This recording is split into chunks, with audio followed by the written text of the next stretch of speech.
Majority కూడా కాంగ్రెస్కి వచ్చిందట ఆ ఊళ్ళో మరి. ఎనీవే థ్యాంక్ యూ, మళ్ళీ ఒకసారి థ్యాంక్ యూ. ఈ ఫార్మా విషయంలో మాత్రం తప్పకుండా ఎస్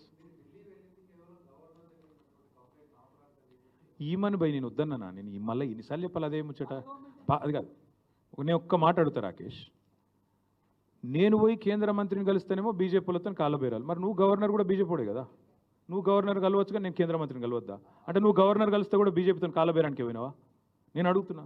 బీజేపీ గవర్నర్ నిన్నమన్నట్టు దాకా బీజేపీ మంత్రి కదా త్రిపురలో, మరి ఆయన కూడా బీజేపీడే కదా, బ్లడ్ అయితే అదే కదా, మరి ఆయన కలిసి ఈయన కూడా కాళ్ళబేరానికి పోయినట్ట?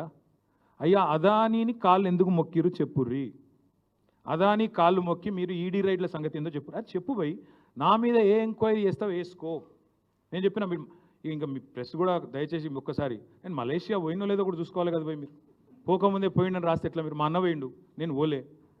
అరే ఆయన పోతే నన్ను కన్ఫ్యూజ్ అయితే ఎట్లా? ఇట్లా ఆయన గడ్డ ముందు నాకు లేదు, అది కూడా చూడరా మీరు ఆఖరికి? నేను పారిపోయినాను రాస్తారు. ఎందుకు పారిపోతా పోయి నాకు అర్థం కాదు. ఢిల్లీకి పోతే నేను ఎందుకు పోయినా? అమృత్లో రేవంత్ రెడ్డి బామ్మర్ది భాగవతం చెప్తేందుకు పోయినా, అది కూడా తప్పేనా?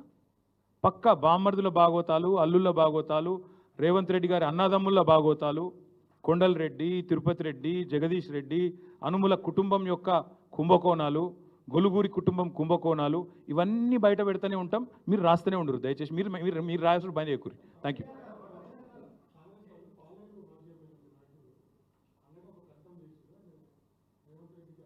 ఆయనకు అవగాహన లేదు. ఆయన ఎప్పుడైనా వస్తే నేను మాట్లాడి అన్ని విషయాలు చెప్తాను. ఏమంటారు? అదే ప్రోగ్రాంలో రేవంత్ రెడ్డి గారు ఇంకో మాట చెప్పిండ్రు, T hub and startup policy of Telangana is the best policy in India అని కూడా చెప్పిండు. ఇక నేను ఏమంటున్నా అంటే, రేవంత్ రెడ్డి ఎక్కడేం మాట్లాడతారో ఎవరికి తెలియదు, కానీ కొడంగల్ గురించి మాట్లాడదాం. ఇంకో రోజు మాట్లాడుకుందాం. ఎందుకంటే మీరు మళ్ళీ ఏర్పడ్డ తర్వాత, అంతకు పూర్వం భారతదేశానికి స్వాతంత్రం వచ్చిన తర్వాత అప్పటి ప్రధానమంత్రి జవహర్లాల్ నెహ్రూ గారు ఒక ఆలోచనతో